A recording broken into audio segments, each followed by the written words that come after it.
नमस्कार दोस्तों, नमः शिवाय। जीवन ज्योति चैनल में आप सभी का हार्दिक स्वागत करती हूँ। मैं सपना शुक्ला। आज की वीडियो में बात करूंगी माघ मास कृष्ण पक्ष प्रदोष व्रत के विषय में। दोस्तों, आज की वीडियो बहुत ही खास और बहुत ही महत्वपूर्ण होने वाली है, क्योंकि माघ कृष्ण पक्ष प्रदोष व्रत और मासिक शिवरात्रि का व्रत एक ही दिन पड़ रहा है। हमारे सभी भक्तों को अत्यधिक लाभ प्राप्त होने वाला है और सबसे महत्वपूर्ण बात इस वीडियो में आप लोग जान पाएंगे। मेरी बहनों का सबसे ज्यादा प्रश्न यही आता है कि प्रदोष व्रत हम कब से उठाएं, कब शुरू करें, कौन से प्रदोष से हमें व्रत शुरू करना चाहिए, जैसे कि सोम प्रदोष, मंगल प्रदोष, किस दिन से, किस वार से हमें प्रदोष शुरू करना चाहिए, कृष्ण पक्ष से शुरू करें या फिर हम शुक्ल पक्ष से शुरू करें। तो प्रदोष व्रत शुरू करने के विषय में बहुत सारा प्रश्न बहनों का रहता है। तो इस बार आप लोगों को बहुत प्रसन्नता होने वाली है और बहुत ज्यादा आप लोगों की दुविधा दूर होने वाली है कि प्रदोष व्रत कब पड़ रहा है, तिथि कब से कब तक है, पूजन का शुभ समय क्या होने वाला है। और जो भी हमारे भाई बहन मासिक शिवरात्रि का व्रत रखते हैं उन्हें दुगना पुण्य फल प्राप्त होने वाला है और प्रदोष व्रत रखने वालों को भी दुगना फल प्राप्त होने वाला है, क्योंकि दोनों ही व्रत भगवान शिव जी को समर्पित हैं और दोनों ही व्रत एक ही दिन पड़ रहे हैं। तो आइए संपूर्ण जानकारी प्राप्त करते हैं वीडियो में कि क्या क्या बातें महत्वपूर्ण हैं, आप लोग कैसे व्रत को शुरू कर सकते हैं, कृष्ण पक्ष से शुरू करें या फिर शुक्ल पक्ष से शुरू करें। जब पौष मास का प्रदोष व्रत आया था तो उस समय खरमास चल रहा था, तो बहुत सारी बहनों का यह प्रश्न था कि व्रत हम उठा सकते हैं या नहीं। तो खरमास के कारण मैंने कहा कि नहीं, अभी आप लोग व्रत को प्रारंभ नहीं कर सकती हैं। लेकिन अब माघ मास आ चुका है, खरमास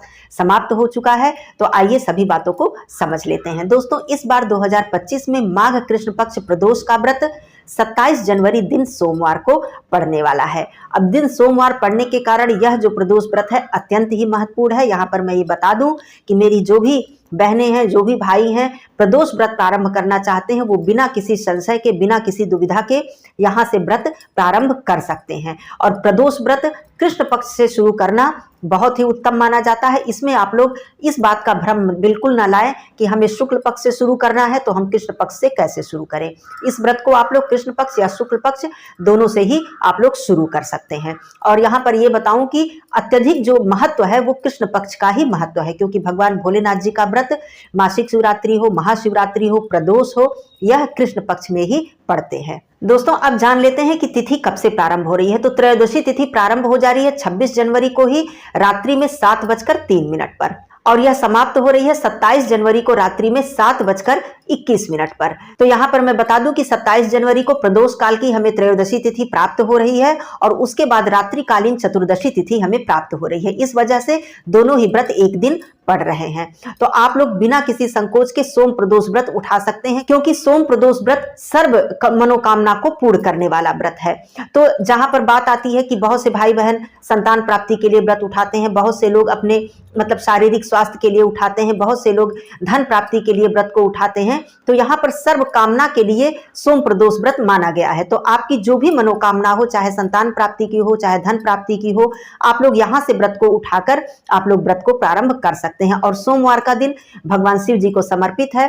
प्रदोष व्रत भगवान शिव जी का प्रिय व्रत है और शिवरात्रि व्रत भगवान शिव जी का प्रिय व्रत है। तो तीन संयोग एक साथ मिल रहे हैं, दिन सोमवार का और साथ में तिथि प्रदोष अर्थात त्रयोदशी और चतुर्दशी तिथि। तो इससे ज्यादा अच्छा समय और क्या हो सकता है। और यह शुभ जो संयोग है ये बहुत ही वर्षों के बाद प्राप्त हो रहा है, क्योंकि तिथि और वार दोनों का ही बहुत ही अच्छा मिलन है और बहुत ही अच्छा शुभ संयोग है। तो आप लोग बिल्कुल भी मन में किसी भी प्रकार का भ्रम आपको नहीं लाना है और आपको प्रदोष व्रत यदि आप प्रारंभ करना चाहते हैं या चाहती हैं तो आप लोग शुरू कर सकते हैं। अब यहाँ पर मैं बता दूं कि प्रदोष व्रत के दिन पूजन का जो शुभ समय होने वाला है वो शाम को 5:56 से लेकर 8:34 तक रहने वाला है। तो इस समय के बीच में आप भगवान भोलेनाथ जी की विधि विधान से पूजा अर्चना करें। दोस्तों, यहाँ पर छोटा सा निवेदन करूंगी कि वीडियो मेरी पसंद आ जाए, उपयोगी लग जाए तो इसे आप लोग लाइक जरूर ही कर दिया कीजिए और लोगों में शेयर कर दिया कीजिए। और चैनल पे यदि आप पहली बार हैं तो चैनल को सब्सक्राइब जरूर कर लीजिएगा। कमेंट बॉक्स में नमः शिवाय लिखना बिल्कुल मत भूलिएगा। दोस्तों, अब आइए जान लेते हैं कि प्रदोष व्रत पूजन का क्या नियम है।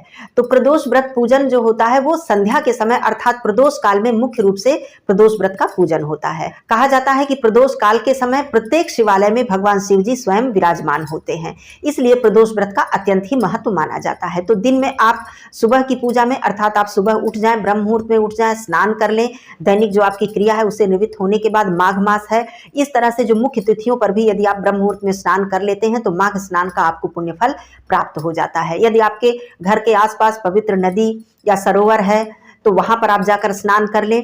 कम से कम पुण्य तिथियों पर ही, मुख्य तिथियों पर ही आप लोग स्नान कर पाएंगे, तो ये बहुत ही लाभदायक होगा आपके लिए। तो आप स्नान करके भगवान सूर्य देव जी की पूजा जरूर ही करें, भगवान विष्णु जी की पूजा करें, माता तुलसी जी की पूजा अर्चना करें। मतलब जो भी आपकी दैनिक पूजा है, इसे संपन्न करने के बाद आप पूरे शिव परिवार की पूजा चाहे तो आप सुबह भी शिवालय में जाकर करें, या फिर आप सुबह की पूजा है वो आप अपने घर के मंदिर में ही कर सकते हैं। तो पूरे शिव परिवार की पूजा करने का विधान होता है। भगवान गणेश जी से आप शुरुआत करें और माता गौरी जी, भगवान भोलेनाथ जी, नंदी जी, श्री कार्तिकेय भगवान जी, सबकी पूजा अर्चना आप करें, भोग प्रसाद अर्पित करें, व्रत का संकल्प लें सबसे पहले।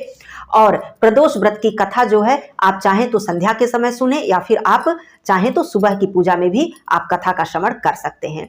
नैवेद्य इत्यादि अर्पित करने के बाद आप आरती करें। अब व्रत की जहां तक बात है तो व्रत जो है ये निर्जला रखा जाता है, नियम यही है, निर्जला रखा जाता है। और संध्या पूजन के बाद, प्रदोष काल की पूजा के बाद फलाहार इत्यादि, मीठा जो फलाहार है उसे किया जाता है, जलपान इत्यादि किया जाता है। जहां तक बात शुरुआत की है कि यदि जो भी मेरे भाई बहन व्रत की शुरुआत कर रहे हैं, मतलब पहली बार उठा रहे हैं, वो इस व्रत को पहले निर्जला ही उठाएं। निर्जला कुछ दिन रखने के बाद फिर आप फलाहारी व्रत रखें, यदि आप कर सकते हैं। यदि आप नहीं कर सकते हैं तब आप फलाहारी ही इस व्रत को शुरू कर सकते हैं, क्योंकि नियम निर्जला रखने का है, तो इसलिए मैंने बताया। यदि आप कुछ दिनों तक, जैसे कि मान लीजिए 7 प्रदोष या 11 प्रदोष आप निर्जला रख सकें तो बहुत अच्छी बात है, नहीं तो अपनी शारीरिक स्थिति को देखते हुए, स्वास्थ्य को देखते हुए ही आप व्रत को शुरू करें। तो इस तरह से आप संकल्प ले लें, जैसा भी आप व्रत रखना चाहते हैं, निर्जला या फलाहारी, और दिन भर आप इस तरह से अपनी पूजा सुबह की करके आप दिन भर व्रत को धारण करें। संध्या के समय मैंने बता दिया है, उस समय आप शिवालय में जरूर जाएं। यदि आप सुबह भी गए हैं कोई बात नहीं, आप संध्या पूजन शिवालय में जाकर जरूर करें, क्योंकि ये जो प्रदोष काल की पूजा होती है, प्रदोष व्रत की पूजा शिवालय में जाकर संध्या के समय जरूर करनी चाहिए। तो शिवालय में जाकर आप विधि विधान से पूरे शिव परिवार की पूजा अर्चना करें। दूध है कच्चा तो आप जरूर अर्पित करें, गाय का कच्चा दूध भगवान भोलेनाथ जी को अर्पित करने से हमारी समस्त मनोकामनाएं पूर्ण होती हैं। कुंडली में चंद्रमा की स्थिति मजबूत होती है, चंद्रदेव जी का भी आशीर्वाद मिलता है। या फिर आप गंगा जल से या साधारण जल से अभिषेक करें। उसके बाद आप भगवान भोलेनाथ जी का श्रृंगार करें, उन्हें भस्म, पीला चंदन, सफेद पुष्प, बेलपत्र, शमी पत्र, जो भी आपके पास उपलब्ध हो। नहीं बहुत ज्यादा सामग्री है तो आपका भाव, आपकी श्रद्धा तो है ही, आप उस तरह से उनका पूजन अर्चन करें, मंत्र का जप करें। आप शिवालय में ही थोड़ा सा समय निकाल कर यदि शिव रुद्राष्टकम का पाठ कर लेते हैं, या फिर शिव चालीसा का पाठ, या फिर आप नमः शिवाय या ओम नमः शिवाय मंत्र का जप कर लेते हैं वहीं पर बैठकर, या फिर ओम उमा महेश्वराय नमः, इस मंत्र का बहुत ही ज्यादा महत्व है, आप इस मंत्र का भी जप कर सकते हैं। वहां पर करने के बाद आप यदि कथा सुबह श्रवण नहीं आपने किया है या पाठ नहीं किया है तो आप मंदिर में ही बैठकर यदि कथा का श्रवण कर लेते हैं या पाठ कर लेते हैं तो ये बहुत उत्तम है। और वहीं पर आप आरती कर लें और एक अखंड दीपक जरूर आप जलाएं मंदिर में। प्रत्येक मैं प्रदोष व्रत में ये बात बताती हूँ। और प्रदोष व्रत के दिन बिल्व वृक्ष के आप समीप एक घी का दीपक यदि आप जला पाते हैं तो ये बहुत ही उत्तम होता है। तो आप ये सारे कार्य कर लें, आरती कर लें, थोड़ी देर वहां पर बैठें, भगवान से अपनी मनोकामना कहें। उसके बाद अपने घर आकर आप धूप दीप संध्या का जो है उसे करें, आरती करें। घर पर भी आप भगवान भोलेनाथ जी के समक्ष भोग प्रसाद अर्पित कर दें। इस तरह से आपका व्रत जो है वो पूर्ण होता है। और यदि आप निर्जला हैं तो फिर आप फलाहार इत्यादि लें। यदि आप फलाहारी व्रत हैं तो आप फिर से जो भी आप मतलब जलपान इत्यादि करना चाहते हैं कर सकते हैं। प्रदोष व्रत में अनाज खाने का विधान नहीं है कि मतलब संध्या के समय जैसे एक मीठा भोजन हम किसी व्रत में करते हैं, जैसे सावन के सोमवार में करते हैं या वैसे नित्य प्रति सोमवार में करते हैं, लेकिन प्रदोष व्रत में अन्न खाने का विधान नहीं बताया गया है। तो फलाहारी ही आप व्रत रहें। अगले दिन आप व्रत का पारण बिल्कुल साधारण रूप से कर सकते हैं। कुछ दान दक्षिणा आप जरूर दे दें, क्योंकि किसी भी व्रत के पारण में यदि हम कुछ दान कर देते हैं तो ये बहुत ही उत्तम होता है।